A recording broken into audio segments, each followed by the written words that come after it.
நமஸ்காரம். உங்க கல்பனா ஸ்ரீகாந்த் மேஷராசி மற்றும் மேஷலக்ன அன்பர்களுக்கு இந்த டிசம்பர் மாசம் எப்படி இருக்கும் அப்படின்றத நம்ம இந்த பதிவுல முழுமையா பார்க்க போறோம்.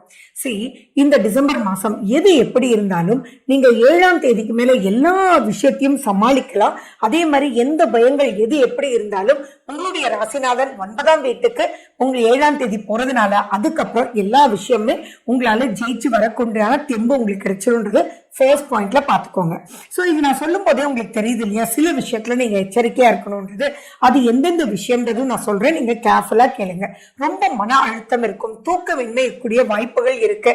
அண்ட் மேலும் பாத்தீங்கன்னா நீங்க ஏதாவது மாத்தி வைக்கிறதுக்கு மறதி வர்றதுக்கு, அடுத்தது பாத்தீங்க அப்படின்னா நீங்க ஏதாவது தொலைக்கிறது கூட வாய்ப்புகள் இருக்கு. தயவு செஞ்சு தங்கம் வெள்ளி வேல்யூபிள்ஸ் எதுவாக இருந்தாலும் சரி அதை பத்திரமா கான்சென்ட்ரேட்டடோட நீங்க செயல்படுத்தணும். ஏன் இந்த பாயிண்ட் அப்படின்னு எடுத்த உடனே சொல்றேன் அப்படின்னா, உங்களுடைய 8ஆம் வீடு அப்படின்றத விருச்சிகம்.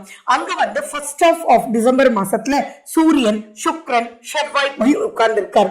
8ஆம் இடம் அப்படின்னு சொல்லும் போது கொஞ்சம் கேர்ஃபுல்லா இருக்க வேண்டிய கிரக அமைப்புகள் அங்க இருக்கிறதுனால தான் நீங்க ரொம்ப கேர்ஃபுல்லா இருக்கணும். இனி ஒவ்வொரு பாயிண்டா எப்படி இருக்கும் அப்படின்றத பாக்குறதுக்கு முன்னாடி நம்ம சேனல் இதுதான் ஃபர்ஸ்ட் டைம் பாக்குறீங்க, சப்ஸ்கிரைப் பண்ணிக்கோங்க, பெல் பட்டனை பிரஸ் பண்ணுங்க, ஆல் என்ற ஆப்ஷனை சூஸ் பண்ணிக்கோங்க. பிசினஸ்ல ஃப்ளோ எல்லாம் ரொம்ப நல்லா இருக்கும், ஆனா அலைச்சல் கொஞ்சம் அதிகமாக இருக்கும். அப்ப நீங்க என்ன பண்ணணும்? டைம்லி ஸ்லீப், டைம்லி ஃபுட் அப்படின்றது கண்டிப்பா நீங்க ஃபாலோ பண்ணணும். இன்வெஸ்ட்மெண்ட் பண்றதுக்கு முன்னாடி ஒரு தடவைக்கு பல தடவை யோசிச்சு அதுக்கப்புறம் நீங்க இன்வெஸ்ட் பண்றது ரொம்ப நல்லது. அகலக்கால் வச்சிட வேண்டாம்ன்றது மைண்ட்ல ஞாபகம் வச்சுக்கோங்க. மேலும் பாத்தீங்கன்னா 7.5 சனியும் ஸ்டார்ட் ஆயிடுச்சு. அதே மாதிரி சனி பகவானுடைய வக்ர நிவர்த்தி பலன்கள்ல தெளிவா உங்களுக்கு எல்லா டீட்டெயிலும் கொடுத்திருக்கேன்.